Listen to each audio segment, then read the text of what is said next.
नमस्कार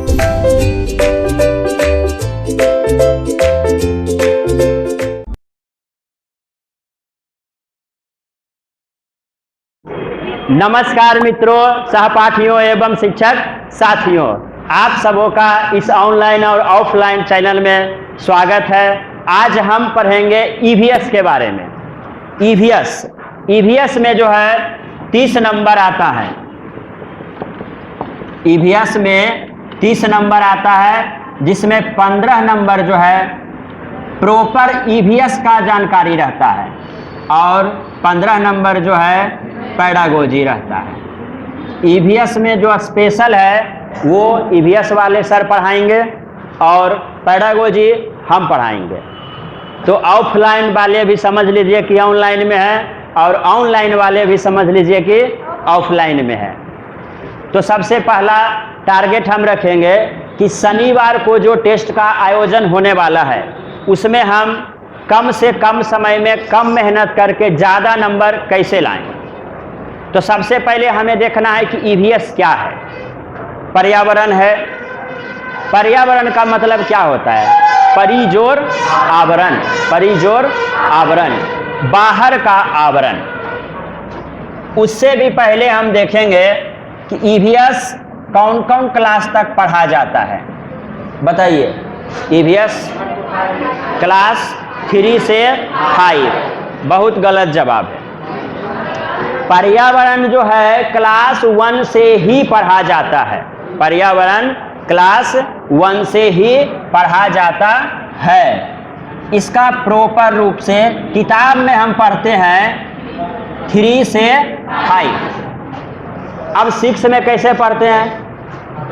प्रश्न पूछा जाता है कि कौन सा क्लास से पर्यावरण का अलग अलग किताब होता है। कौन सा क्लास से? 6 से। वहाँ से हम देखेंगे अतीत का दुनिया अलग है, भारत का भूगोल अलग है और लोकतंत्र वाला अलग है। तो 6 से अलग हो जाता है, लेकिन 3 to 5 क्या होता है? एक साथ रहता है। इसीलिए हम पर्यावरण की प्रकृति में पढ़ेंगे कि यह एकीकृत रूप से पढ़ाया जाता है। एकीकृत रूप से पढ़ाया जाता है, यानी तीसरा से पांचवा तक जो पर्यावरण की पढ़ाई होती है उसमें सभी विषयों का समावेशन होता है। हिस्ट्री भी, ज्योग्राफी भी और इकोनॉमिक्स भी, पॉलिटिकल साइंस भी, सब चीज़। इसीलिए पर्यावरण का क्या होता है? एकीकृत। तो इसका प्रकृति क्या है? एकीकृत, यानी मिला जुला कर पढ़ाया जाता है प्राथमिक कक्षा में। प्राथमिक मतलब 1 to 5। तो जब प्राथमिक कक्षा 1 to 5 हुआ तो प्रश्न उठता है कि हम तो पढ़ रहे हैं किताब में 3 से, तो 1 और 2 कैसे पढ़ता है ईवीएस? तो कक्षा 1 और 2 जो है ईवीएस को किस माध्यम से पढ़ता है? कक्षा 1 और 2 जो है भाषा और गणित के माध्यम से पर्यावरण को पढ़ता है।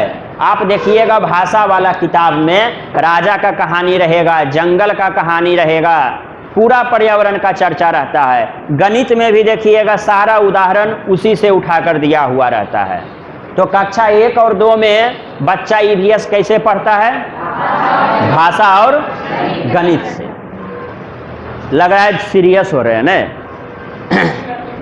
और तीसरा और पांचवा में कैसे? एकीकृत होकर सब विषय मिलाकर यहाँ पर इसको बुक अवेलेबल हो जाता है।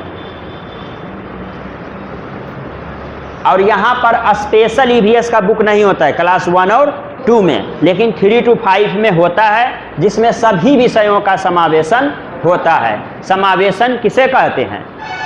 व्यक्तिगत विभिन्नताओं को स्वीकार करना ही समावेशन है।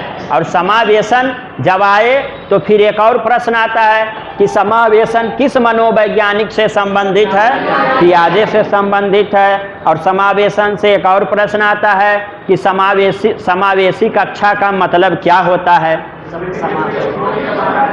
तो आंशिक रूप से दिव्यांग बच्चा के साथ सामान्य बच्चा भी कक्षा कक्ष में पढ़े, बिना भेदभाव के, बिना पक्षपात के, विशेष सुविधा सहित।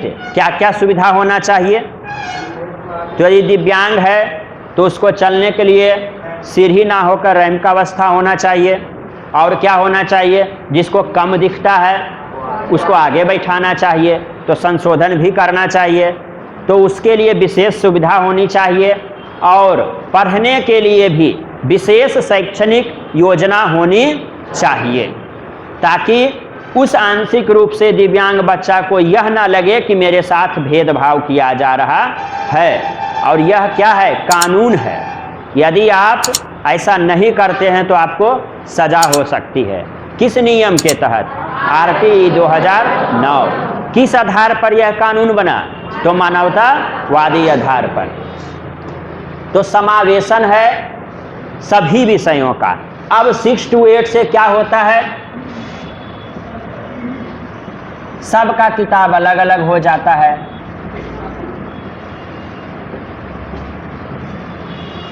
हिस्ट्री का अलग, सिविक्स का अलग, ज्योग्राफी का अलग। तो सबसे पहला पॉइंट हमें देखना है कि EVS कौन सा कक्षा तक पढ़ा जाता है और कैसे। तो पहला दूसरा में कैसे पढ़ता है? भाषा और गणित से। और तीसरा पांचवा में एकीकृत रूप से किताब से। और छठा और आठवां से क्या होता है? किताब अलग अलग हो जाता है। अब देखेंगे कि EVS को पढ़ाया कैसे जाता है। How to teach. सिर्फ यदि किताब से पढ़ाएंगे तो क्या सही रहेगा? हमने आपको CDP में पढ़ाया था बाल केंद्रित, बाल केंद्रित। जैसे पति केंद्रित, तो वहाँ सब जिम्मेदारी किसके पास होता है? पति के पास। तो पति का विरोध नहीं कर सकते हैं। और जहाँ पत्नी केंद्रित रहता है पत्नी का विरोध नहीं कर सकते हैं। यहाँ बाल केंद्रित है तो बालक का विरोध नहीं कर सकते हैं। तो बालक को मन लगना चाहिए, हम ऐसे पढ़ाएं। और कक्षा कैसी होनी चाहिए? उबाऊ नहीं होनी चाहिए। क्या क्या होना चाहिए? रुचिकर होना चाहिए। तो रुचिकर कैसे होगा? सिर्फ क्लासरूम में पढ़ाने से होगा कि क्लासरूम से बाहर जाने से होगा? बाहर भी जाएं। NCF भी कहता है कि ज्ञान को जो है बाहरी जीवन से क्या करें? जोड़ें। ज्ञान को बाहरी जीवन से जोड़ें। तो कैसे पढ़ाएंगे? तो आउट ऑफ स्कूल, विद्यालय से बाहर निकलिए। कह सकते हैं कि विद्यालय की चहारदीवारी से बाहर निकलें, उसके अनुभव से पढ़ाएं, उसको जाकर अलग अलग जगह का अनुभव करवाएं। अनुभव छू कर किया जाता है। जैसे हमको सजीव और निर्जीव मान लिया जाए यदि पढ़ाना रहे तो हम बोलेंगे कि जो तुम्हारा घर है और ये स्कूल है, घर से स्कूल आने में जितना भी वस्तु तुमको मिले सबको नोट करके लाना और यहाँ पर आकर बताना। तो कोई बच्चा आएगा बोलेगा सर हम क्या देखे? तो बकरी देखे। कोई कहेगा गाय देखे, तो कोई कहेगा पहाड़ देखे, कोई कहेगा रोड देखे, कोई कहेगा गिट्टी देखे हैं। तो इस तरह से बहुत सारा चीज़ यहाँ पर आएगा। तब हम उसे बताएंगे कि ये लिविंग थिंग्स है और ये नॉन लिविंग थिंग्स है, ये सजीव है और वो निर्जीव है। तो जब बच्चा एक बार स्वयं करके सीखेगा, स्वयं करके सीखना, तो उसे अनुभव होगा और अनुभव से जो ज्ञान होता है वो ज़्यादा स्थायी होता है। तो यहाँ पर हम NCF का भी पालन कर रहे हैं और बाल केंद्रित का भी पालन कर रहे हैं। तो पर्यावरण हम कैसे पढ़ाएंगे?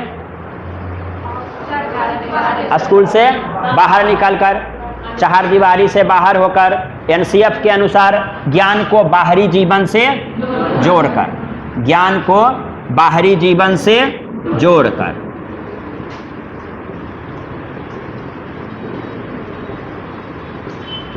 अब बच्चा जहाँ है, जिस स्थान पर है, उसका समझ देकर कि यहाँ क्या है, तो ये पर्वतीय क्षेत्र है, पहाड़ी क्षेत्र है, जंगली क्षेत्र है, समतल वाला एरिया है, बाढ़ वाला एरिया है, सुखाड़ वाला एरिया है। तो सबसे पहले उसको आसपास का जानकारी देंगे। तो स्थानीय जानकारी देंगे। कैसा जानकारी देंगे? स्थानीय जानकारी देंगे। उसको परिभाषा नहीं रटवाएंगे, उसको स्थानीय जानकारी देंगे। सबसे अच्छा कैसे दे सकते हैं? तो वो एक्टिविटीज़ करवाकर, जैसे हम बोले ना कि सजीव और निर्जीव पढ़ाना है, तो उसको जितना भी वस्तु देखा सबको कहिए लिखने के लिए या बोलने के लिए कहिए। या और ज़्यादा पढ़ाना हो तो आप कहिए कि घर में जितना अनाज है सब थोड़ा थोड़ा थोड़ा थोड़ा लेते आओ। सब बच्चा लाएगा तो कोई जो है बूट का दाल लाएगा, कोई खेसारी की दाल लाएगा, कोई आलू लाएगा, तो कोई प्याज लाएगा, है ना। और उसके बाद कहेंगे अब सबको पहचानो। देखिए यहाँ बहुत सारा वेराइटी आ जाएगा। इससे क्या होगा? कम समय में बच्चा ज़्यादा से ज़्यादा चीज़ों के प्रति जानेगा। जैसे मान लिया जाए चना का दाल ले आए, तब हम उसे बोलेंगे कि देखो ये चना है। अब चना के बारे में थोड़ा सा बता देंगे, तो जो भी चीज़ वो लाएगा ना उसी पर आपको एक्सप्लेन कर देना है, उसी को बता देना है डिटेल से। तो क्या होगा? वो ज़्यादा इंटरेस्ट लेगा। ऐसे कहा भी गया है कि आप आत्मसातीकरण बच्चों से तभी करवा सकते हैं जब आप उसका पूर्व ज्ञान जानते हो। तो पढ़ाना वहीं से चाहिए जहां बच्चा पहले से पढ़कर आया हो। यानी बच्चा का जो पूर्व ज्ञान है वहां से यदि जोड़कर आप पढ़ाते हैं तो समझिए कि आपका बात वो ज़्यादा समझता है, तब वो समझेगा बातों को। ऐसे बताइएगा कि पर्यावरण में इतना सारा चीज़ पढ़ना है, तब बच्चा डर जाएगा। और डराना तो है नहीं, डर नहीं, प्रेम होना चाहिए। तो स्थानीय जानकारी देंगे। फिर उसको हम कहानी के माध्यम से भी पढ़ा सकते हैं कि एक बार हम ट्रेन पर गए थे, बहुत भीड़ थी, जनरल बोगी था, एसी बोगी था, सब चीज़ का जानकारी दे सकते हैं। तो आप स्टोरी के माध्यम से भी बच्चों को पर्यावरण पढ़ा सकते हैं। किसके माध्यम से?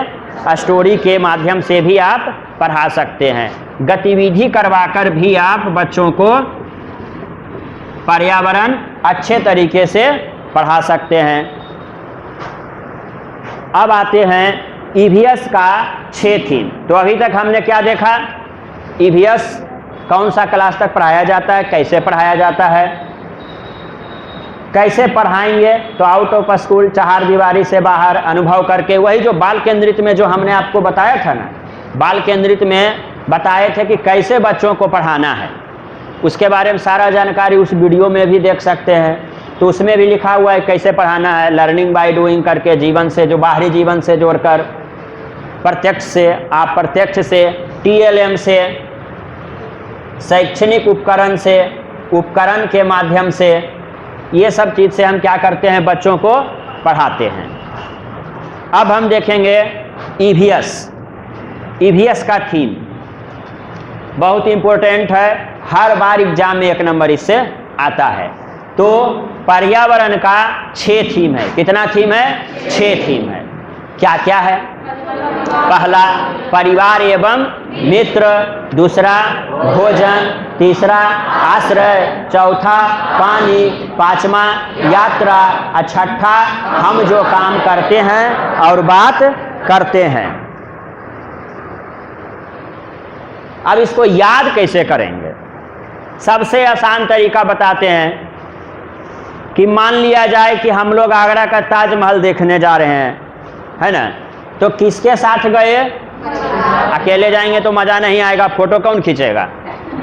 क्योंकि घूमने जब हम जाते हैं तो जिस स्थल को देखने जाते हैं तो वहाँ देखने का उद्देश्य कम और फोटो खींचने का उद्देश्य ज़्यादा हो जाता है। तो फोटो खींचने के लिए मित्र चाहिए, फोटो खींचने के लिए मित्र चाहिए।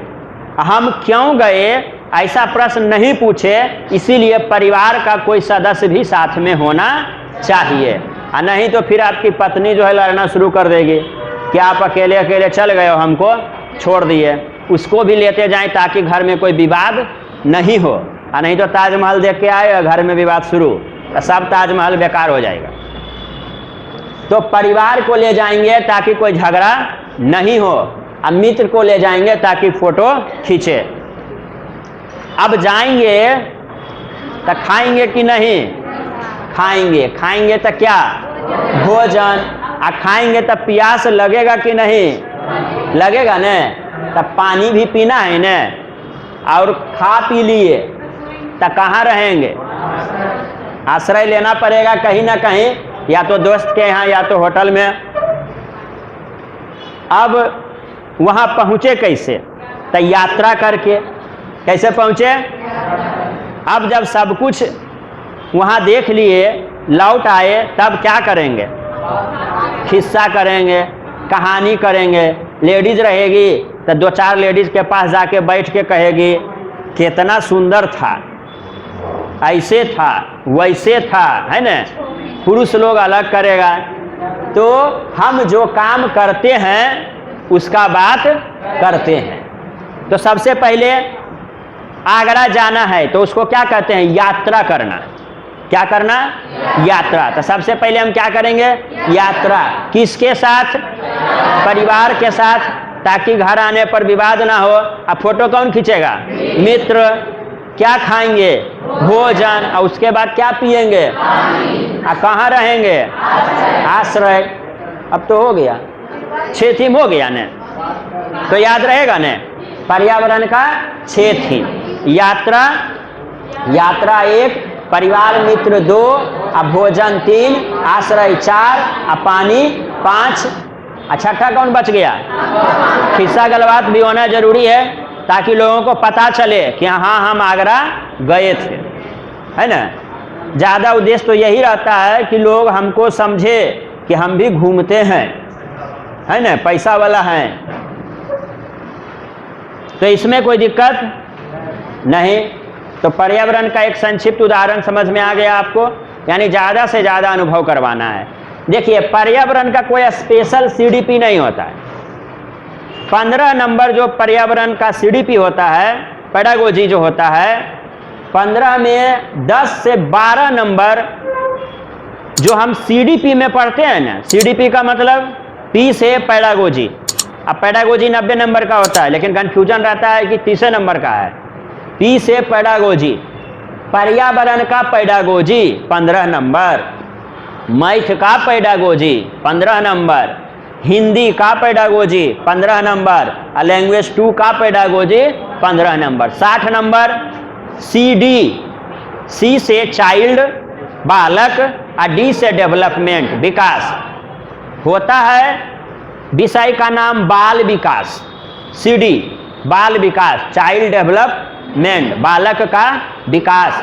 तो बालक विकास, बालक का विकास एक सब्जेक्ट हो गया, जैसे मैथ है, या बाल मनोविज्ञान। बाल मनोविज्ञान को ही क्या कहा गया है? बाल विकास। क्यों कहा गया है?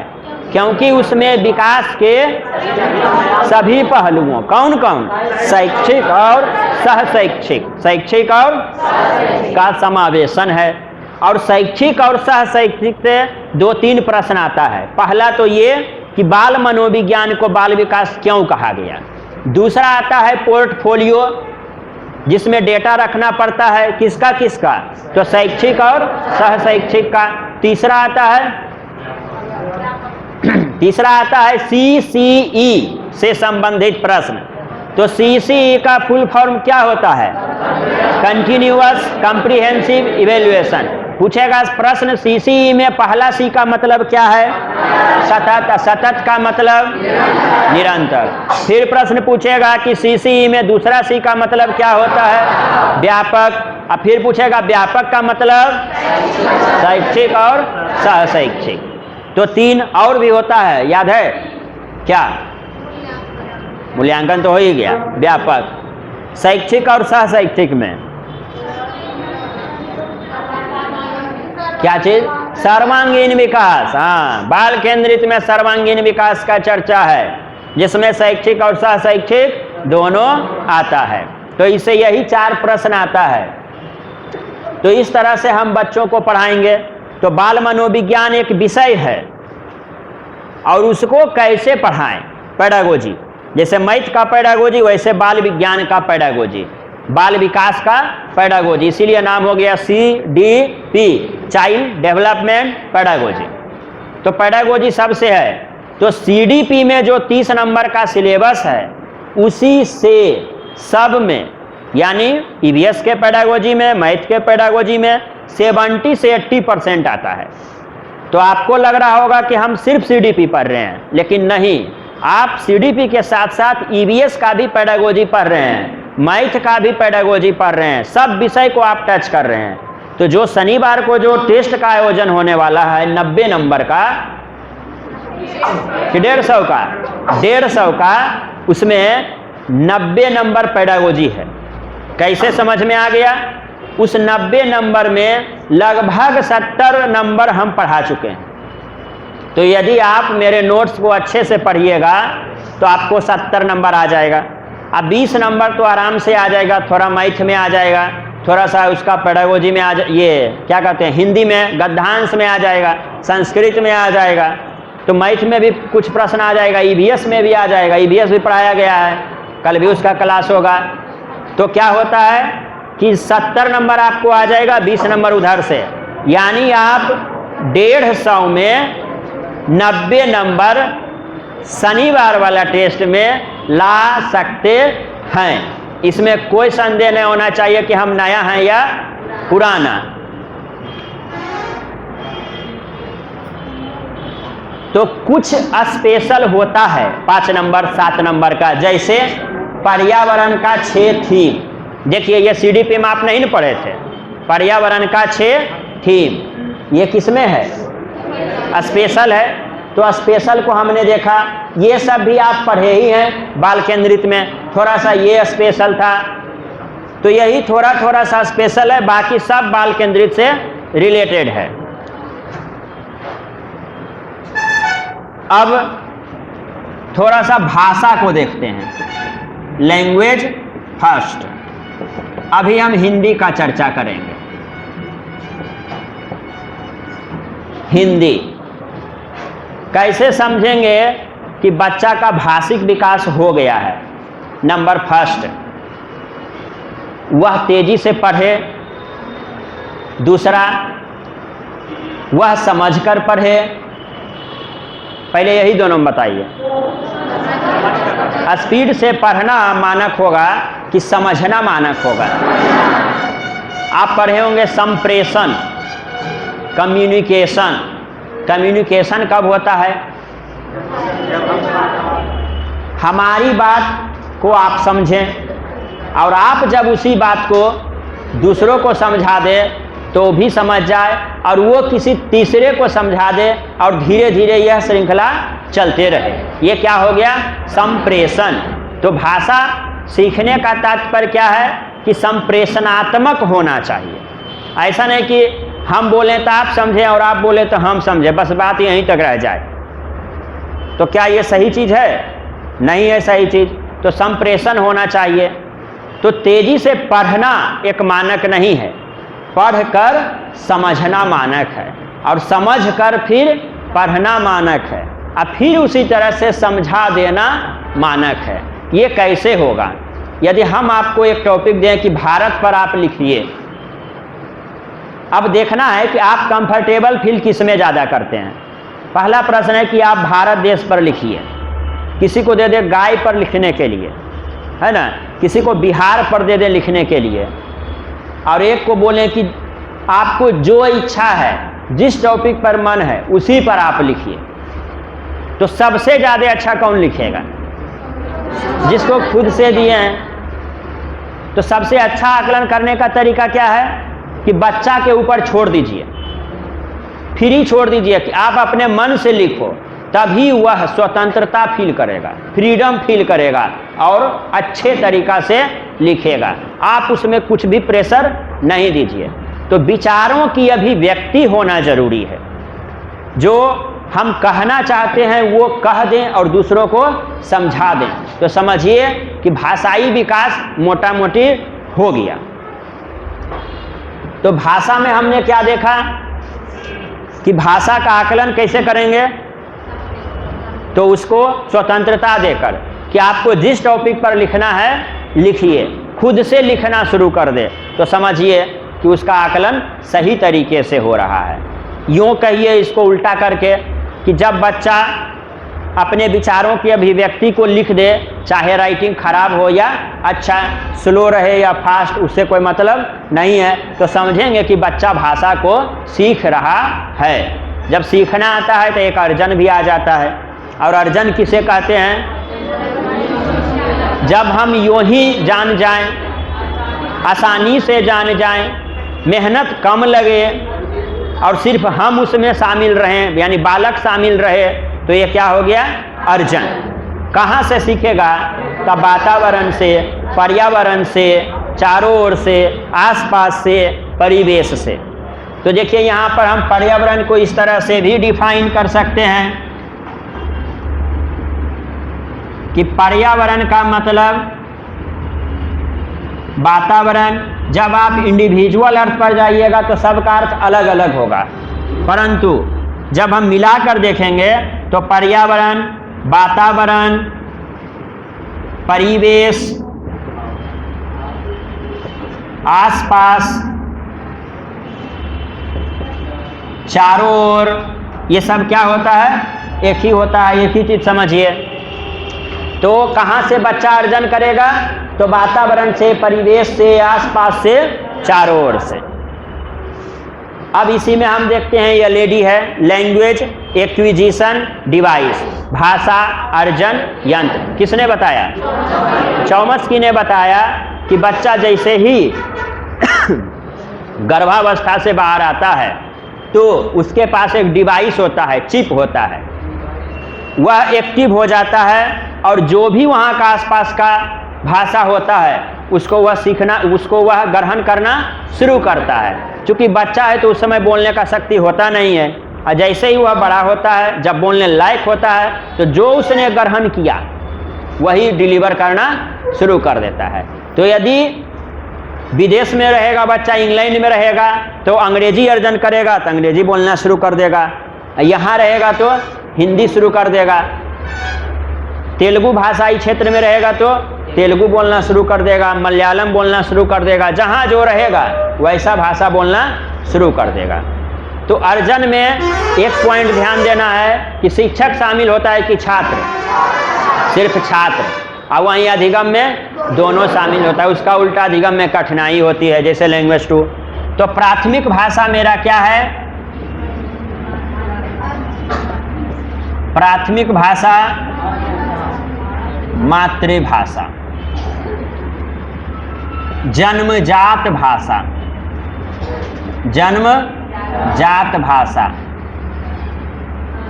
वातावरण में या परिवार में बोली जाने वाली भाषा, पारिवारिक भाषा, ये सब प्राथमिक भाषा में आता है।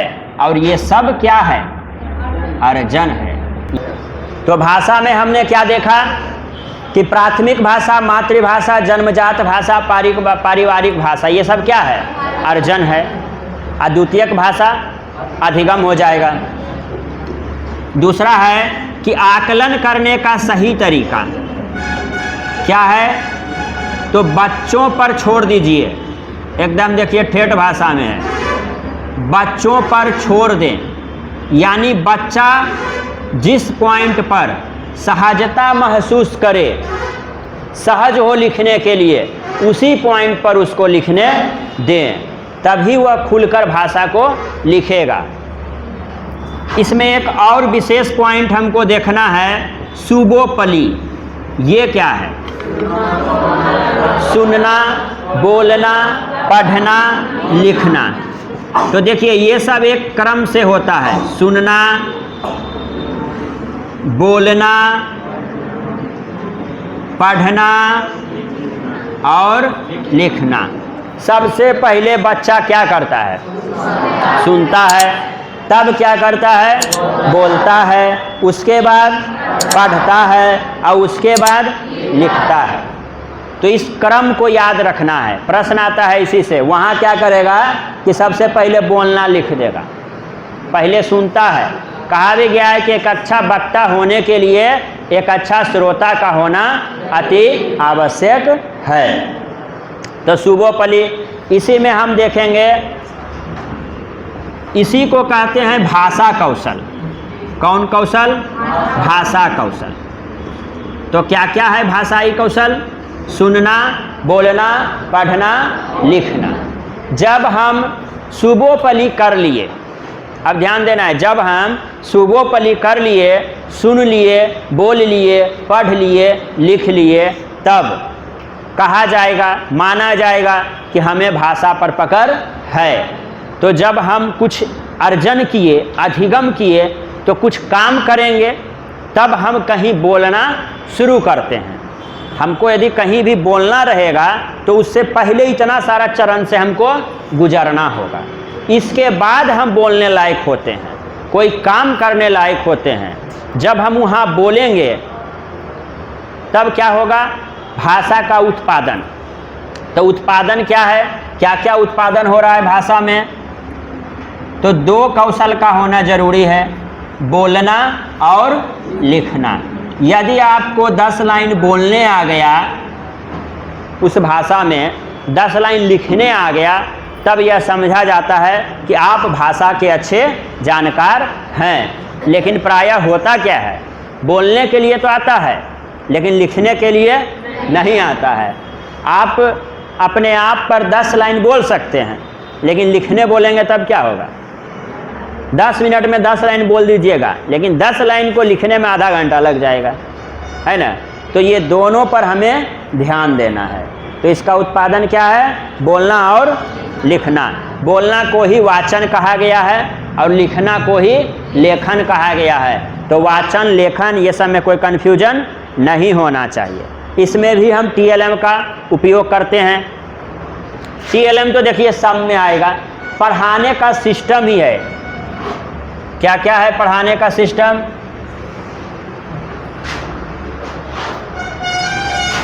चलिए, तो अब इसको मिटा सकते हैं, बाकी आप लोगों को नोट्स में दिया ही गया है। पढ़ाने का सिस्टम क्या है?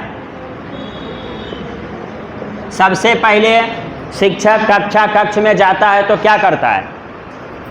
सबसे पहले तो शैक्षणिक योजना बनाना चाहिए। तो पहले वह शैक्षणिक योजना बनाता है। देखिए, ये जो है ना, हर चीज़ में लागू होगा, यहाँ तक कि संस्कृत में भी लागू होगा। शैक्षणिक योजना पहले वो बनाएगा कि हमें क्या पढ़ाना है, कौन सा चैप्टर पढ़ाना है, और उसमें कौन कौन सा पॉइंट पर चर्चा करना है, और किस चीज़ का जानकारी हमें बच्चों को देना है। पर्यावरणीय जानकारी देना है कि संख्यात्मक जानकारी देना है कि भाषाई जानकारी देना है, पहले ही शिक्षक डिसाइड करेगा। तो सबसे पहले शैक्षणिक योजना बनाएगा। अब शिक्षक कक्ष में जाता है। तो ये देखिए, ये जो है सब विषय में लागू होगा, इसीलिए इसको ध्यान से सुनना है और देखना है। सबसे पहले शैक्षणिक योजना बनाएगा शिक्षक। दूसरा नंबर में अब शिक्षक क्लासरूम में आ गए हैं। अब देखिए, प्रैक्टिकली हम सब विषय के पेडागोजी को जोड़ रहे हैं, उसमें मैथ भी शामिल होगा। अब शिक्षक क्लासरूम में आ गए हैं, तो अब देखना है कि क्या बच्चा का स्तर, जो हमारा शैक्षणिक योजना है उसका स्तर एक है या नहीं है। बीच में एक और स्तर आता है, कौन? क्लास। तो अब स्तर को बराबर करना है, लेवल को बराबर करना है। किसका किसका लेवल? टीचर का, क्लास का। अच्छा, टीचर का लेवल तो शैक्षणिक योजना है जो वो बना कर आया है। जो जितना अच्छा टीचर रहेगा उसका लेसन प्लान उतना अच्छा रहेगा, उसका अपना नोट्स उतना अच्छा रहेगा। आप देखिएगा, अच्छा अच्छा कोचिंग है तो उसका अच्छा अच्छा नोट्स है। अब हम भी नोट्स दिए हैं तो मिला जुला कर ठीक ही है, नहीं ठीक है? ठीक है। तो टीचर का जो लेवल होगा वो क्या होगा? उसका शैक्षणिक योजना।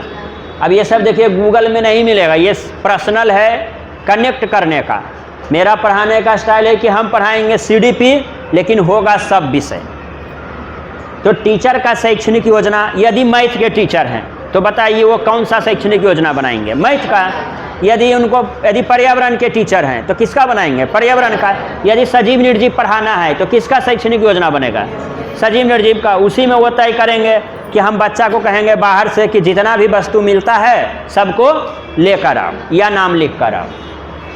तो टीचर का लेवल शैक्षणिक योजना। और क्लास का लेवल क्या? तो क्लास के लिए तो NCF जिंदाबाद है, NCERT किताब है, बुक है, तो क्लास का लेवल के लिए आपको टेंशन नहीं लेना है, वो रहेगा। आप बिहार में रहिए या झारखंड में रहिए या उड़ीसा में, एनसीईआरटी का क्लास 6 का किताब जो झारखंड में है वही बिहार में भी अवेलेबल है। तो क्लास का लेवल स्थिर रहता है, वो चेंज नहीं होता है। तो क्लास का मेरा लेवल क्या हो गया? बुक। और टीचर का लेवल क्या हो गया? शैक्षणिक योजना। अब आइए एक और लेवल। तो पहले पढ़ाएगा कौन? टीचर। क्या पढ़ाएगा? किताब। तो किताब का स्तर और शिक्षक का स्तर किसको पढ़ाएगा? बालक को पढ़ाएगा। तो अब हमें छात्र पर भी तो ध्यान देना है, तो 3 लेवल का होना जरूरी है। तीनों लेवल का बराबर होना जरूरी है, आस पास होना जरूरी है। बराबर का मतलब एकदम एक्यूरेट नहीं, आस पास हो, 19-20 हो, 10 और 20 नहीं हो। बहुत अच्छे टीचर हैं, 25 मान लिया जाए, और किताब 20 है और स्टूडेंट का लेवल 10 है, तो टीचर का सारा यहाँ पर क्या हो जाएगा? बेकार हो जाएगा। तो अच्छे अच्छे टीचर हैं, इंग्लिश बहुत अच्छा बोलते हैं, धड़ल्ले से इंग्लिश बोल के चले जाते हैं, अब बच्चा चुपचाप सुन के चला जाता है। तो क्या बच्चा अंग्रेजी सीखा? तो हो गया कि टीचर का लेवल 25, क्लास का लेवल 20, अब बच्चा का लेवल 10। वो डेली आए डेली जाए, बच्चा भी डेली सुन के चल जाता है, कभी भी उसको इंग्लिश समझ में नहीं आता है।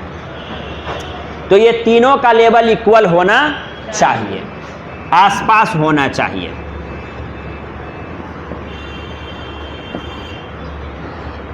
तो सबसे पहला क्या था?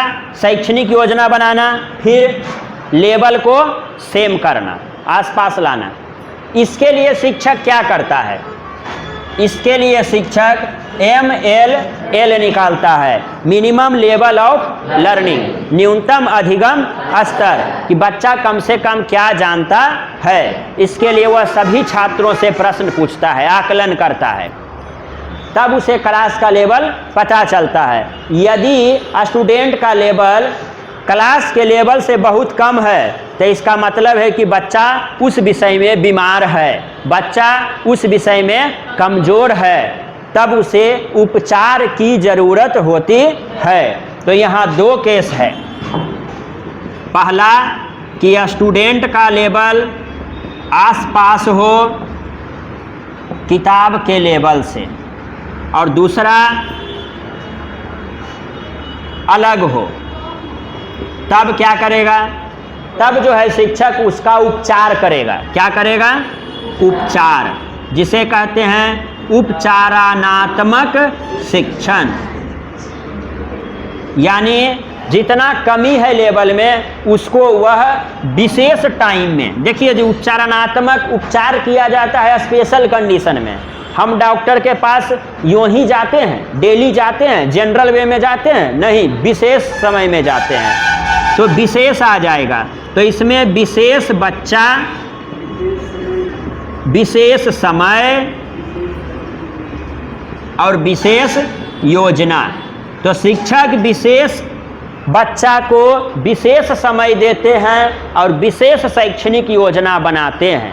इससे क्या होता है? तो जब उपचार किए तो इसका परिणाम होगा, रिजल्ट होगा। क्या रिजल्ट होगा? तो जो छात्र का स्तर और किताब का स्तर में अंतर था, उसको पाटने का काम करता है। यानी अब बुक का लेवल और स्टूडेंट का लेवल आपस में क्या हो गया? बराबर हो गया। अब लेवल बराबर हो गया, यानी अब क्लास रेडी है, अब पढ़ाया जा सकता है। अब शिक्षक तीसरा कंडीशन में क्या करते हैं कि पढ़ाना शुरू करते हैं। पढ़ाएंगे तो क्या होगा? बच्चा समझेगा।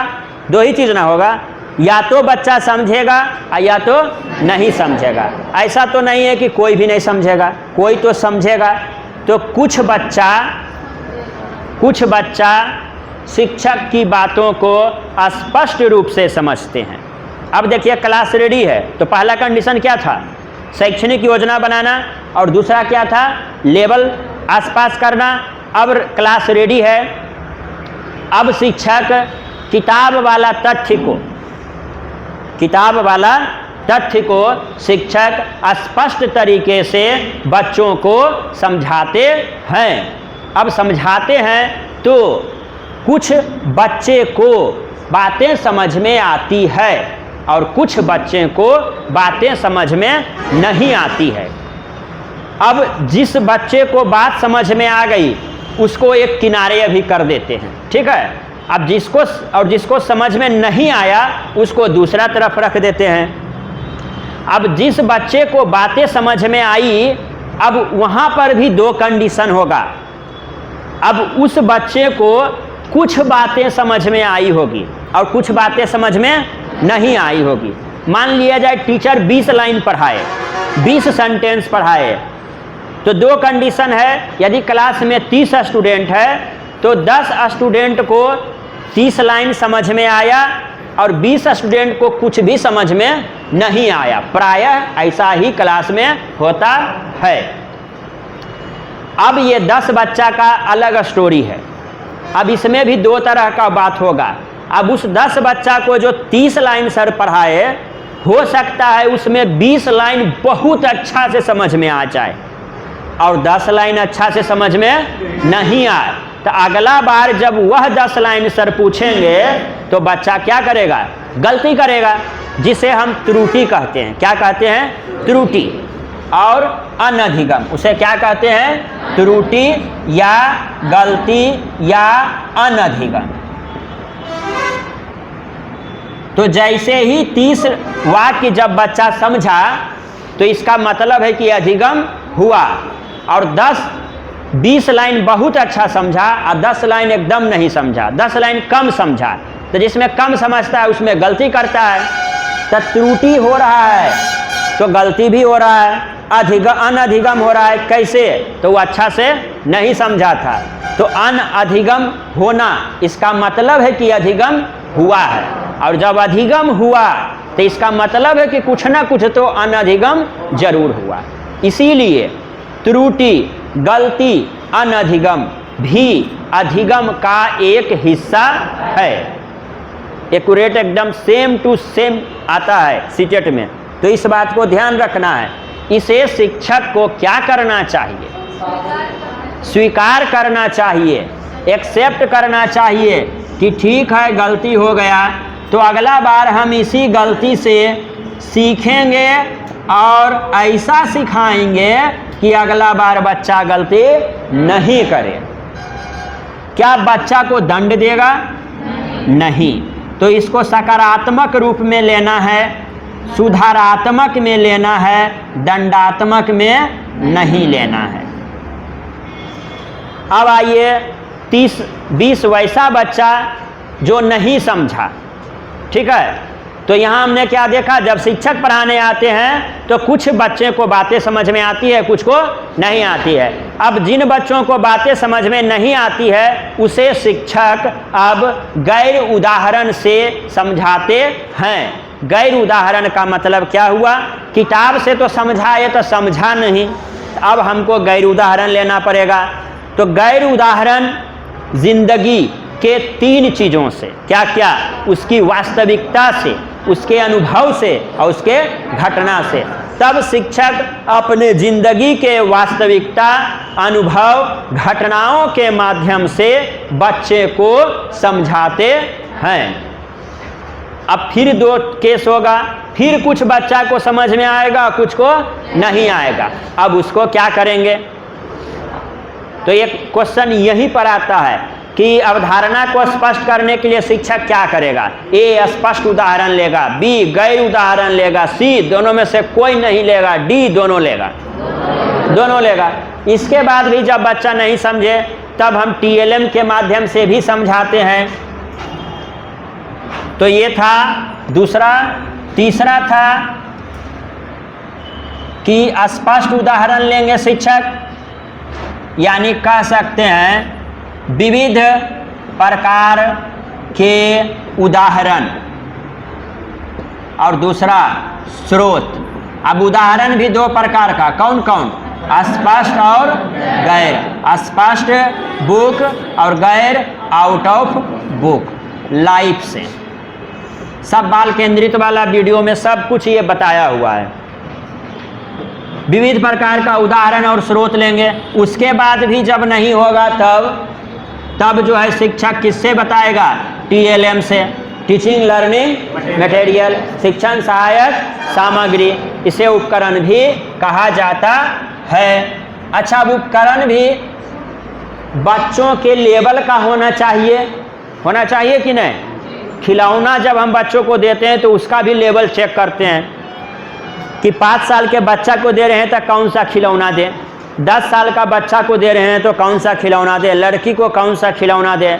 तो जब हम इस खिलौने के माध्यम से बच्चों को पढ़ाने जा रहे हैं तो हमें भी खिलौना का लेवल, डैट मीन्स TLM का लेवल और बच्चा का लेवल दोनों को चेक करना होगा। तो इसका भी एक लेवल होना चाहिए स्तर के अनुसार, जिसे कहते हैं स्तरानुसार। इस बात पर ध्यान देना है। इसके बाद भी यदि कुछ बच्चा को समझ में नहीं आए तो खेल विधि से।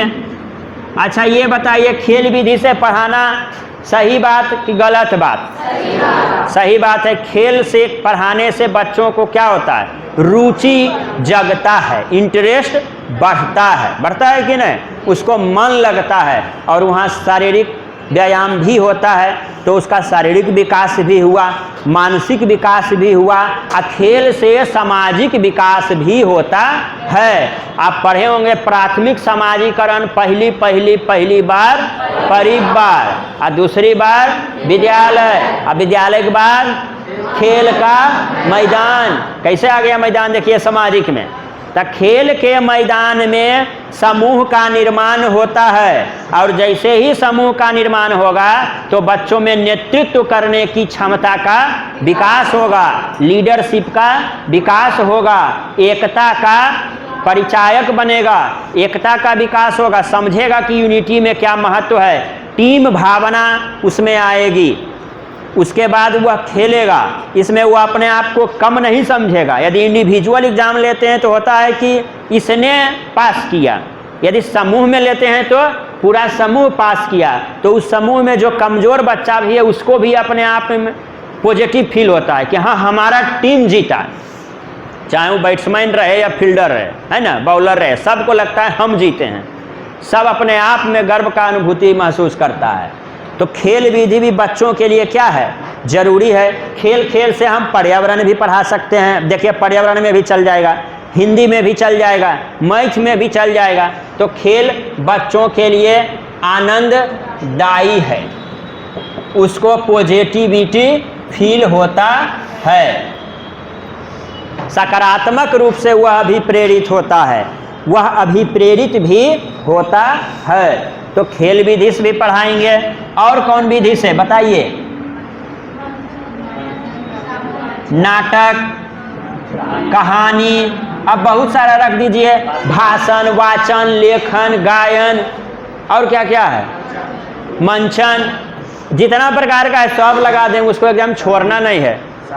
सब बाल केंद्रित का भी है हिस्सा, प्रोजेक्ट वर्क देंगे। तो इतना तरह से हम बच्चों को पढ़ाते हैं। अब पर्यावरण पढ़ाइए या मैथ पढ़ाइए या हिंदी पढ़ाइए या CDB पढ़ाइए, इसमें सारा चीज़ आ जाता है।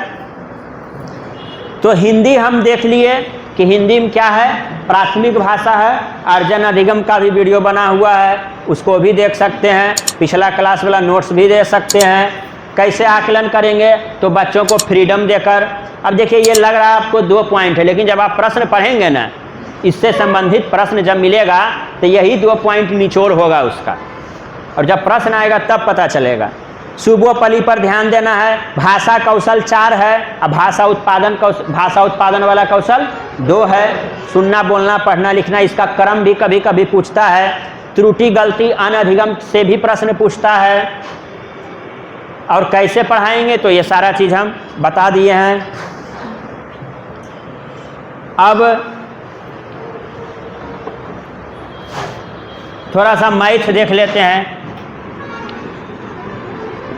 गणित। अभी सब विषय थोड़ा थोड़ा देखते हैं, है ना। ताकि एग्जाम में नंबर आ जाए। क्या चीज़? हाँ हाँ हाँ हाँ। खेल विधि से बच्चों को, अब पढ़ाना और सिखाना में क्या अंतर है?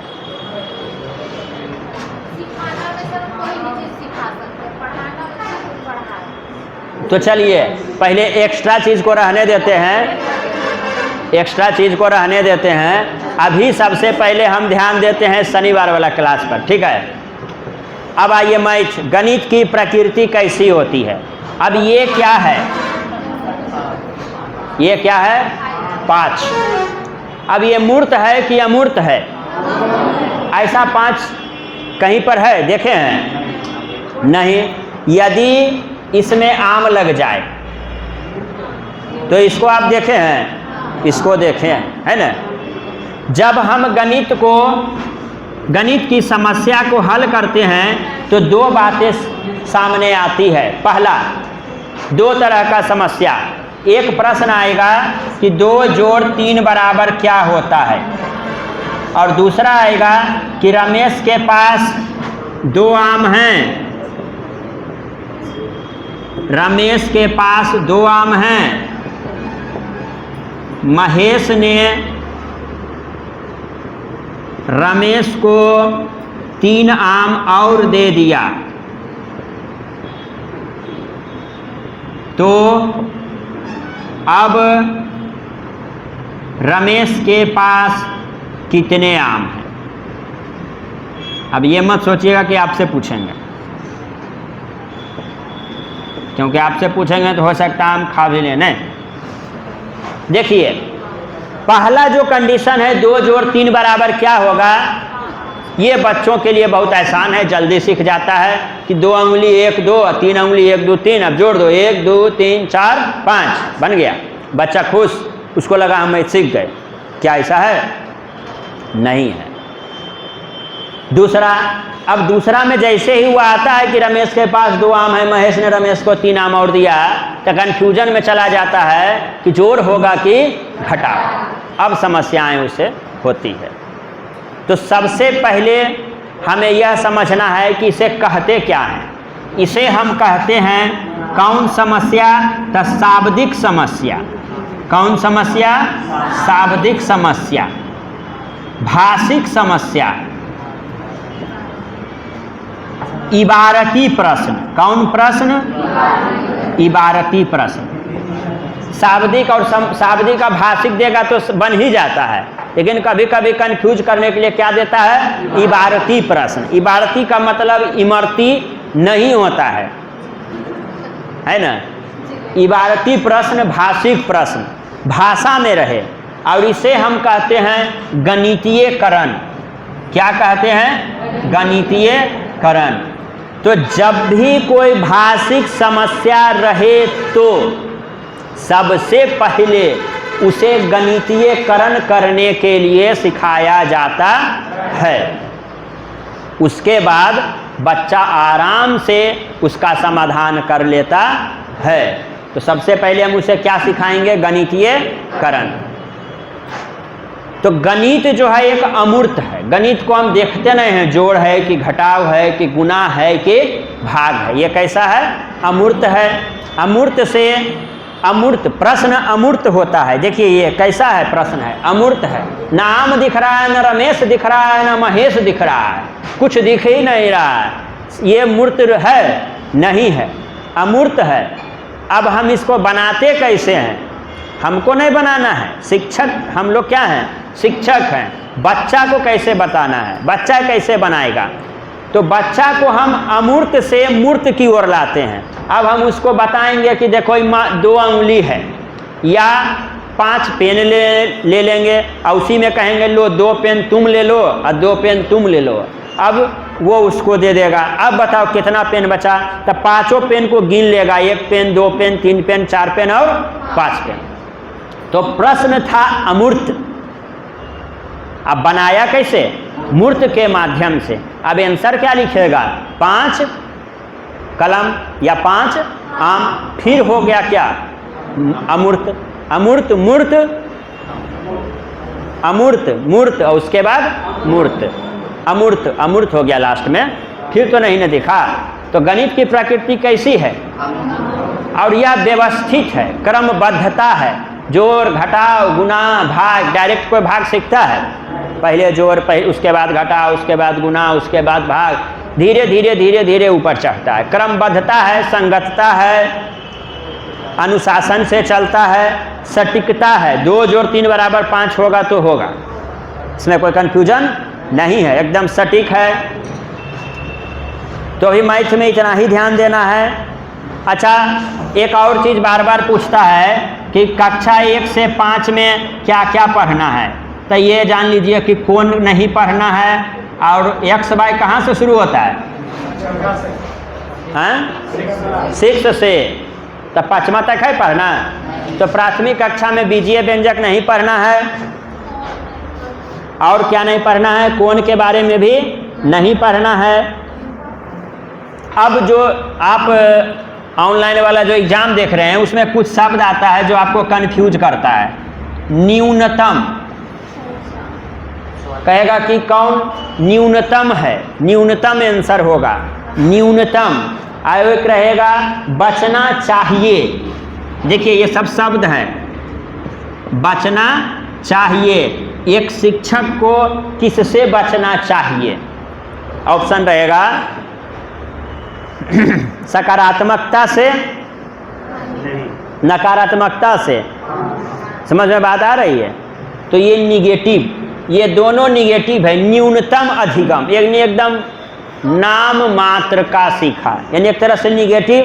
तो ये लगभग क्या है? गलत, लगभग गलत। जब ये सब शब्द रहे तो समझिए कि लगभग गलत पूछ रहा है। बचना चाहिए, तो अपमान करने से बचना चाहिए, पनिशमेंट करने से बचना चाहिए, यानी ये भी एक तरह से क्या है?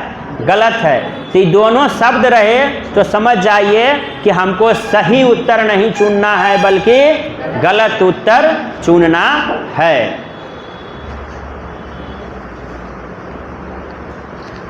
अब आप लोग जरा नोट्स निकालिए, नोट्स में कहाँ तक हुआ है? कोहल वर्ग हो गया था, है ना?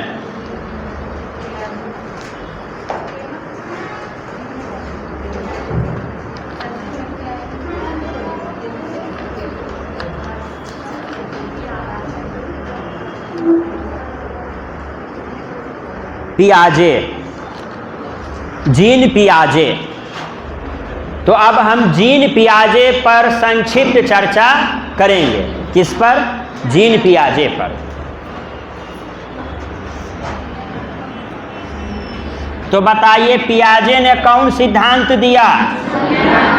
संज्ञानात्मक विकास का सिद्धांत। कोहल वर्ग ने नैतिक, वाइगोत्स्की ने सामाजिक। जहां भी जाइएगा ये 3 आदमी आ जाएगा। पियाजे पूछेगा कि कुछ कमाया कि नहीं, कमाया तो कितना कमाया? 2000 कि 10,000? 20,000। तो 20,000 वाला को बोलेगा हाँ इसका संज्ञानात्मक विकास ज़्यादा हुआ है। यदि आप ग्रेजुएट हैं और कोई 10वां पास है और 10वां पास वाला 20,000 कमा रहा है और आप ग्रेजुएट होकर प्राइवेट स्कूल में 4,000 कमा रहे हैं, तो अकॉर्डिंग टू पियाजे संज्ञानात्मक विकास किसका ज़्यादा? 10वां पास। तब पियाजे कहता है बेकार तुम है BA पास, उससे अच्छा मैट्रिक पास, है ना? तो देखिए संज्ञानात्मक विकास,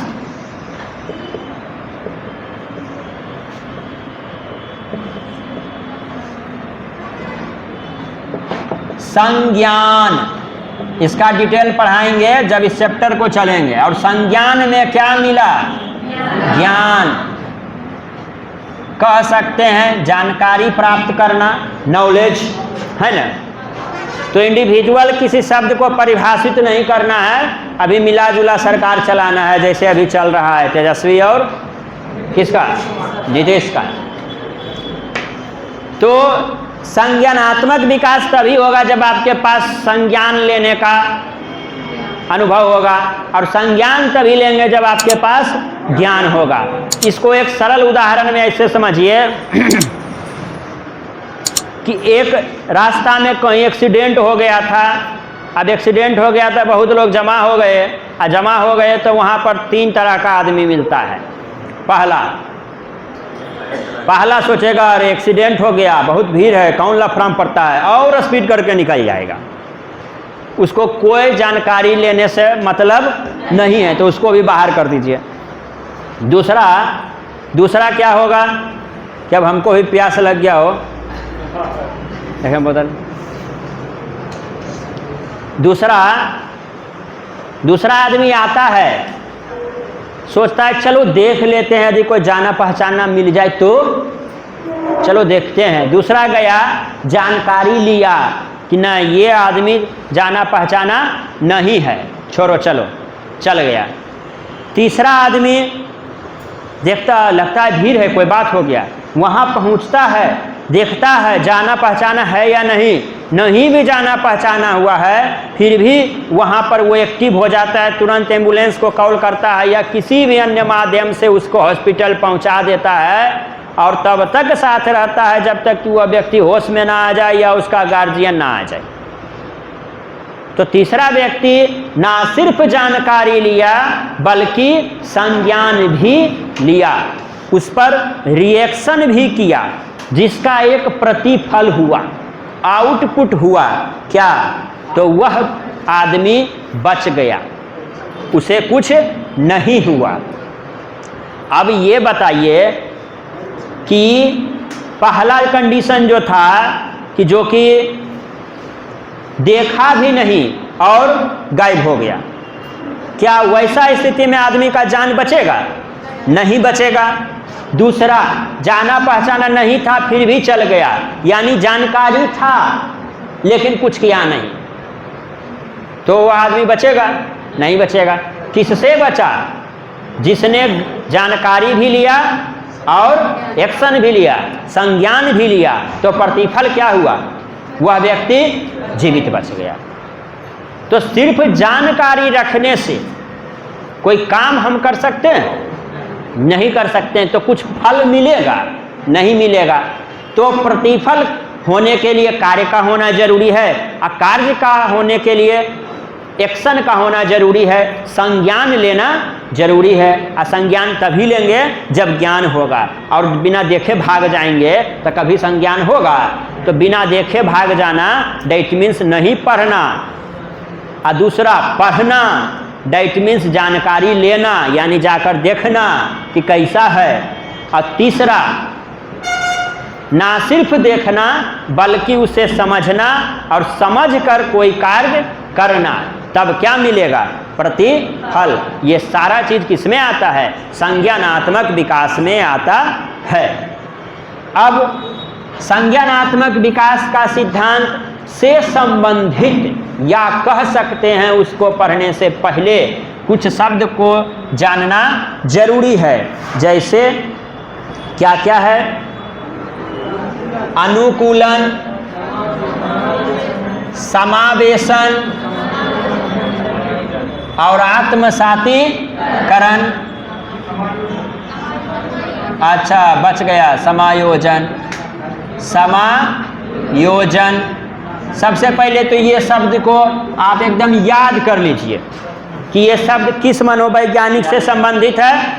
कौन कौन? अनुकूलन, समावेशन, समायोजन, आत्मसातीकरण। अब इसको एक सरल उदाहरण से समझ लीजिए कि आप जब मेरे यहाँ पढ़ने के लिए सोचते हैं, आए तो बाद में, पहले क्या सोचते हैं, तब आप कुछ मानक रखते हैं कि क्या गुलशन सर हमको पढ़ा सकते हैं या नहीं। तो आपका एक पूर्व ज्ञान होगा मेरे बारे में, विचारधारा होगा कि क्या हम उस लायक हैं या नहीं। फिर वहाँ पर ही 3 मनोवैज्ञानिक आ जाएगा। पियाजे कि मास्टरवा रिजल्ट दल को हैं, तो हाँ, प्रतिफल दिया है, तो हाँ चलो, पियाजे का ठीक जा सकता है।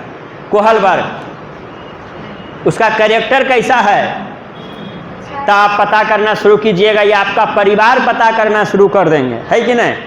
बहुत सारे लोग खासकर लेडीज के जो गार्जियन होते हैं वो सबसे ज़्यादा, लड़की वाला का तो और ज़्यादा पता करना शुरू कर देता है कि मास्टर का घर कहाँ है, क्या करता है, नहीं करता है, तो उसका गार्जियन कोहलबर्ग वाला भी दिमाग वहाँ आ जाता है।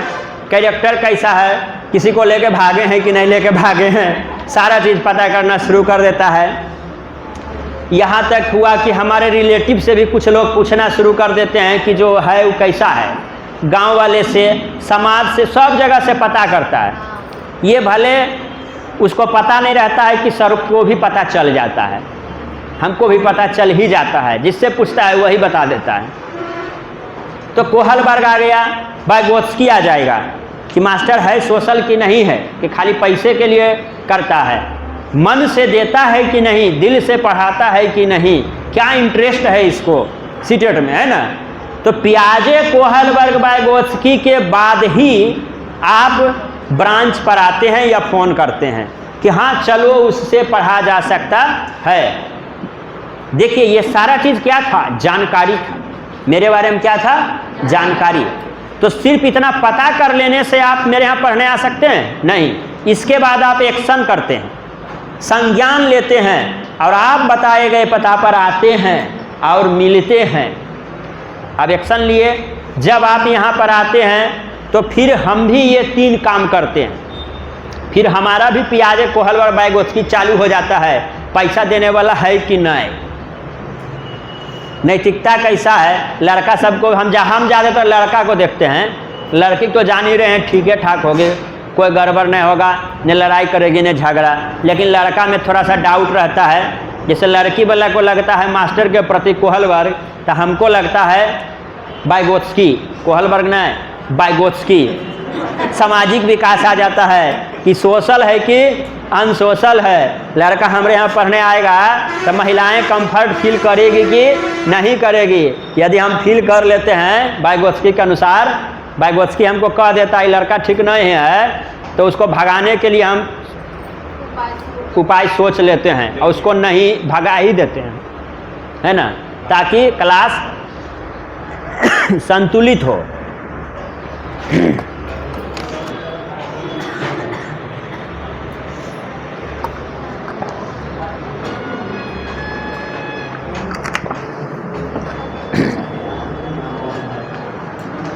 हाँ, तो देखिए आ गया। अब क्या होगा कि हम भी यदि संतुष्ट हैं, पियाजे, कोहलबर्ग, वाइगोत्स्की और आप भी संतुष्ट हैं, तब आप कक्ष में आते हैं पढ़ने के लिए, ठीक है। अब यहाँ से यानी आप संज्ञान ले लिए और हम भी संज्ञान ले लिए और हम भी अब रेडी हैं कि अब हम पढ़ा के दिखाएंगे, है ना। अब यहाँ से ये सारा चीज़ शुरू हो जाता है। अब ये सब परिभाषा कहीं नहीं है लिखा हुआ, ये बस ऐसे ही है। मान लीजिए कि सही बोल रहे हैं पहले इस्तेमाल करें, फिर 30 लोग तो अभी तक सीटेट पास किया है, तो इस्तेमाल भी किया, विश्वास भी किया, पास भी हो गया। लेकिन अभी तक हमको भी समझ में नहीं आया कि जितना बता रहे हैं परिभाषा कहीं लिखित तो है ही नहीं, तो कहेगा कि सही बता रहे हैं कि गलत, तो हम तो साबित भी नहीं कर पाएंगे। जिस साबित करने के लिए आप लोग हैं, पास कर जाइए तो हो गया साबित। अनुकूलन, अब यहाँ से अनुकूलन शुरू होता है। आप मेरे यहाँ पढ़ने आते हैं, अब जैसे ही आप क्लास आते हैं तो क्लास का एक रूल होता है कि आपको ऐसे करके नहीं बैठना है, जैसे तैसे नहीं बैठना है, जैसे तैसे कपड़ा पहन कर नहीं आना है, संयमित भाषा का इस्तेमाल करना है, न ज़्यादा रे बोलना है न ज़्यादा गे बोलना है। फिर पियाजे, कोहलबर्ग, वाइगोत्स्की आ जाएगा। पैसा सही समय पर दिए कि नहीं, पियाजे आ जाता है कि नहीं, एडमिशन करवाओ, जिसके यहाँ बकाया है जमा कर दो। फिर पियाजे आ गया। कोहलबर्ग, वाइगोत्स्की सोशल हैं कि नहीं, ऐसा नहीं कि बैठ गए आ गया कोई महिला, यदि आप लड़की हैं बैठ गया, कोई महिला आई थोड़ा बोली कि थोड़ा साइड हो जाइए, ना हम पहले आए हैं। देखिए कोहलबर्ग आ गया, सॉरी वाइगोत्स्की आ गया।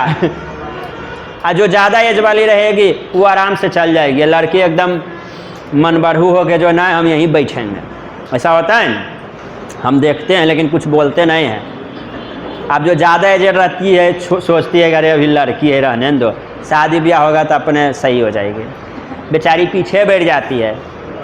अभी तक शिकायत नहीं ना किया है, लेकिन हम क्लास में देखते हैं लड़की का ये सबसे बड़ा दोष है, और उसको लगता है ना कि हमारे डर से उधर बैठ गई है और उसको पता नहीं है कि उससे कम एज, उससे थोड़ा सा ही कम एज वाली उनकी एक बेटी भी है। ऐसा भी है। हम ना लड़की को बोलते हैं ना महिला को बोलते हैं, बस चुप रहते हैं। तो यहाँ के अनुसार आपको फिर तीनों चीज आएगा। तो अनुकूलन क्या है? वातावरण में, वातावरण यहाँ का स्वयं को ढालना, वातावरण में स्वयं को ढालना क्या कहलाता है? अनुकूलन। अब आप एक दिन आए, 2 दिन आए, आई तीनों का पालन नहीं हुआ तो या तो पैसा के कारण भाग जाइएगा, या तो किसी से लड़ जाइएगा तो भाग जाइएगा, या तो खुद में ही अनकंफर्टेबल फील कीजिएगा तो भाग जाइएगा। भाग गए यानी वातावरण के अनुसार स्वयं को नहीं ढाले, नहीं ना ढाले तो चल जाइए, कोई उपाय नहीं। हमें भी ढालना पड़ता है ना। तो हम तो क्लास ले ही रहे हैं, तो यदि आप वातावरण के अनुसार स्वयं को ढाल लिए तो समझिए कि आप यहाँ के लिए अनुकूलित हो गए। अब आप क्लास डेली आएंगे और मन से पढ़ेंगे। दैट मीन्स अनुकूलन। अब समावेशन, अब समावेशन। तो पहले तो आप ढल जाते हैं इसीलिए क्लास आते हैं। चलिए बात यहाँ खत्म हो गया। फिर से वही बात कि जब शिक्षक पढ़ाता है तो 2 बात समझ में आता है और समझ में नहीं आता है। अब जब ढल जाते हैं तब कुछ असुविधाएं आपको होती है कि सर पंखा नहीं चल रहा है, सर आवाज़ आ रहा है, सर लाइट नहीं है, सर ये नहीं है, सर वो नहीं है। तब हम आपके लिए कुछ अपने संसाधनों में, सुविधाओं में और नियमों में संशोधन करते हैं। संशोधन करना यानी आपको हम एक्सेप्ट करते हैं। तब कहते हैं अच्छा ठीक है। जैसे अब पंखा नहीं चल रहा है तब बोल देते हैं सर पंखा भी नहीं चल रहा है, थोड़ा सा टाइट होकर भी बोल देते हैं। तब हमको लगता है चलो भाई पैसा दिया है तो कुछ तो सुनना पड़ेगा, नहीं है चल रहा है। तब हम अच्छे से बोलते हैं कि अच्छा ठीक है देखिए आ जाएगा, है ना, कड़ा से बोलते हैं नहीं ना। तो हम क्या करते हैं? अपने नियमों में संशोधन करते हैं। रूल है कि पहले आओ और पहले पाओ, जो आगे आएगा वही बैठेगा। फिर भी यदि कुछ आंशिक रूप से दिव्यांग बच्चे, चले जाइए RT 2009 समावेशी शिक्षा में, है ना, आंशिक रूप से दिव्यांग बच्चे जिनको कम दिखाई देता है, जो मोटा मोटा चश्मा लगाए हुए है, उसको समस्या होता है। जैसे इधर कह रहा था कि भाई हमको समस्या होता है, तो इसको बोले एकदम आगे बैठना। अब आगे में यदि फूल भी रहेगा तो एक को भगा देंगे, इसको ले आएंगे, है ना। तो वैसे बच्चों के लिए देखिए शिक्षक क्या करता है, अपने पहले आओ पहले पाओ वाले नियमों में क्या करता है? संशोधन करता है, बदलाव लाता है। और जो विविध पृष्ठभूमि के बच्चे कक्ष में आते हैं, विविध पृष्ठभूमि के बच्चे कौन? तो सामाजिक रूप से जो अलग अलग हैं, है ना, सांस्कृतिक रूप से अलग अलग हैं, धर्म से अलग हैं, जाति से अलग हैं, अलग अलग कल्चर है, सबको एक प्लेटफॉर्म देते हैं और सबको हम क्या करते हैं? एक्सेप्ट करते हैं। अब जो लड़की बदमाशी कर रही थी उसको भी एक्सेप्ट करते हैं, जो बीच बीच में हल्ला करते हैं उनको भी एक्सेप्ट करते हैं, सबको एक्सेप्ट करते हैं। और वही क्या कहलाता है? इसमें देखिए मास्टर साहब एक्सेप्ट करते हैं, शिक्षक, याद है ना, समावेशन, व्यक्तिगत भिन्नताओं को स्वीकार कर लेना ये समावेशन है। तो मास्टर साहब इसमें सबको जो है एक्सेप्ट कर लेते हैं। ठीक है। अब आइए तीसरा कंडीशन, ये तीसरा में था, उल्टा हो गया, समायोजन। अब मास्टर साहब को भी समस्या होना शुरू होता है। देखिए कार्य होगा तो समस्या होगा, है ना, समस्या होगा तो समाधान होगा, असमाधान होगा तो रिसर्च होगा, और रिसर्च होगा तो कोई ना कोई नया चीज जरूर बनेगा। यही कंसेप्ट है। अब क्या होता है कि अब शिक्षक को भी समस्या होना शुरू होता है। कि 1 घंटा में नहीं हो पाता है तो 1.5 घंटा करेंगे, तो जैसे आज बोले ना 3 से 5 रखेंगे, तो कल क्या बोले 1 से 5 रखेंगे, तब हमें भी समस्याएं होती है।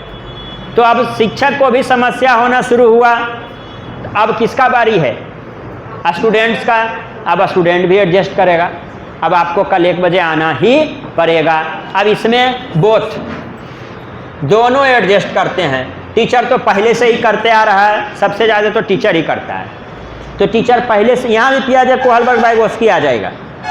अब ये भी टीचर तो पहले से कर ही रहा था, बस स्टूडेंट भी करना शुरू कर दिया। इस तरह से छात्र की समस्याओं को शिक्षक संशोधन करना शुरू कर दिया, एक्सेप्ट करना शुरू कर दिया, और शिक्षक की समस्याओं को छात्र करना शुरू कर दिया। इस तरह से दोनों के बीच तालमेल बैठ गया और दोनों में समायोजन स्थापित हो गया और क्लास रेगुलर चलने लगा और परीक्षा तक चलने लगा और स्टूडेंट भी रिजल्ट दे दिया और टीचर भी पैसा लेके खुश हो गया, दोनों खुश हो गया। ऐसा कब होता है? जब दोनों में समायोजन होता है। प्रत्यक्ष उदाहरण घर में ले लीजिए, पति पत्नी है ना, समायोजन होगा तभी कुछ रिजल्ट होगा, अन्यथा सब बेकार है, पहले तलाक हो जाता है। तो तलाक कब होता है? पहले संझा में। अनुकूलित नहीं होगी, आगे बढ़िएगा तो समावेशन नहीं होगा। यदि पत्नी बर्दाश्त कर ली तो पति नहीं किया, तो फिर लड़ाई यहीं पर आके मामला अटक गया। अब समायोजन हो गया जी। अब छात्र भी मन से पढ़ रहा है, बच्चा भी मन से पढ़ रहा है। अब क्या होगा? आत्मसातीकरण, एसिमिलेशन, आत्मसातीकरण। अब शिक्षक की बात बच्चे सुनेंगे, अब शिक्षक की बात बच्चे सुनेंगे। अब शिक्षक जब पढ़ाएंगे तो पहला कंडीशन होगा शिक्षक की बात कुछ बच्चे सुनते हैं, सुनना, सुनेंगे। और दूसरा, सबसे पहला कंडीशन सुनना और दूसरा सुनकर समझना। तो कुछ बच्चे उनकी बातों को सुनेंगे, तुम भी कुर्सी लगा के बैठ जाओ। कुछ बच्चे उनकी बातों को एक कान से सुनेंगे और दूसरे से निकाल देंगे। देखिए जी, जब भी कोई बात बोलता है, शिक्षक तो बोलता ही है, तो बोलने पर क्या होता है कि कुछ टाइप का आदमी एक कान से सुनेगा और दूसरा से निकाल देगा। तो एक कान से सुनना और दूसरा कान से निकाल देना, उसे ही कहते हैं सुनना। एकदम ठेठ भारी भाषा है। कहने को हुआ कि हम तो सर सुन ही रहे थे, है ना, भले समझ में नहीं आया, यही ना होता है। और दूसरा टाइप का होता है सुनकर समझना। ना सिर्फ सुनता है बल्कि उनकी बातों को समझता है। यानी अब जो बात होगा, पहला में था कि एक कान से सुना और दूसरा कान खुला रहा तो निकल गया, क्या पता क्या सुना। और दूसरा कंडीशन में एक कान बंद हो जाता है, नहीं निकलता है, नहीं निकलेगा तो दिमाग लोड लेगा कि नहीं, तब समझेगा, तब क्या होगा, समझेगा। तो पहला में सुनना और दूसरा में सुनकर समझना। अब जी बात जब नहीं निकला तब समझना शुरू किया। अब जो बात होगा दो जगह जाएगा। अब जैसे कान बंद कर लीजिएगा तो या तो बात दिमाग में जाएगा और नहीं तो दिल में जाएगा, जाएगा कि नहीं।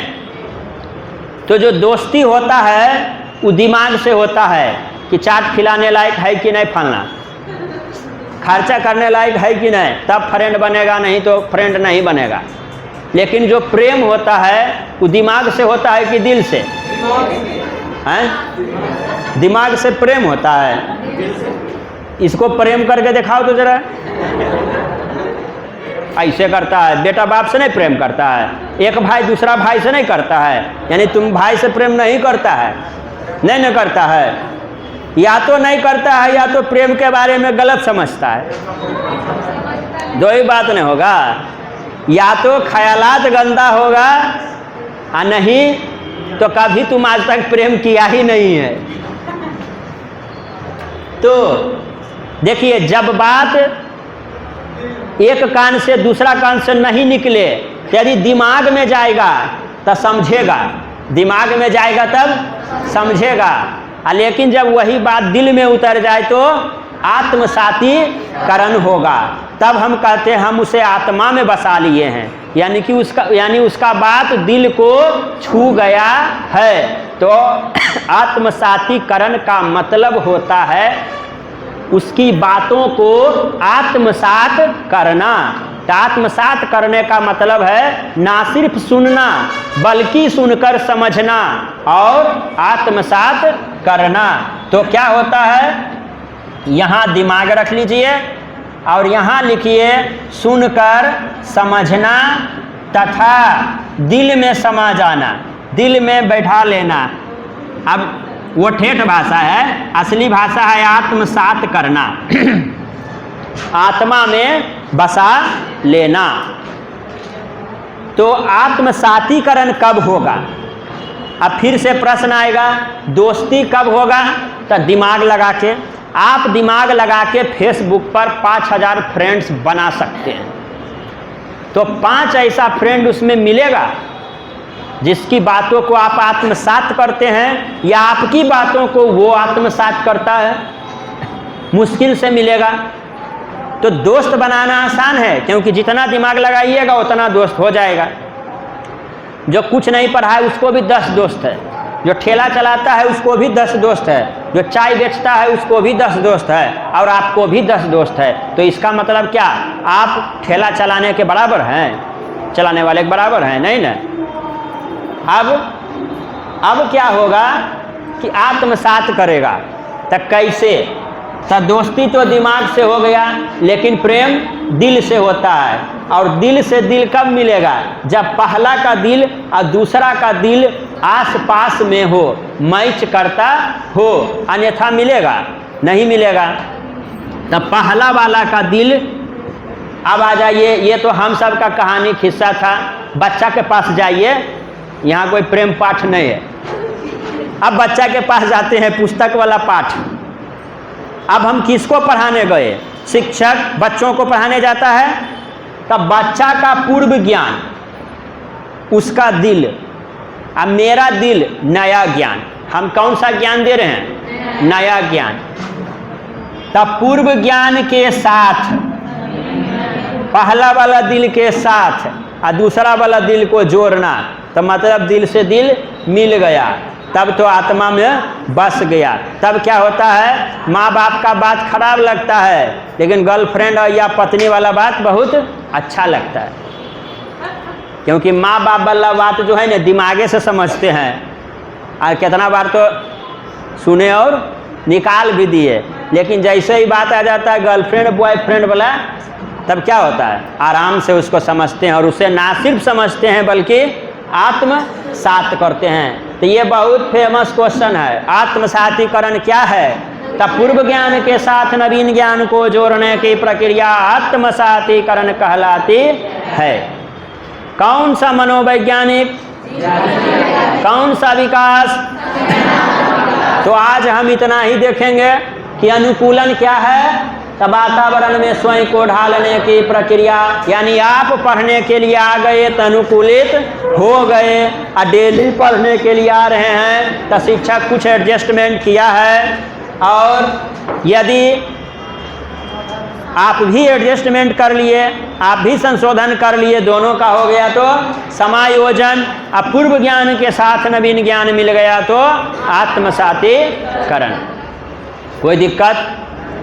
ठीक है।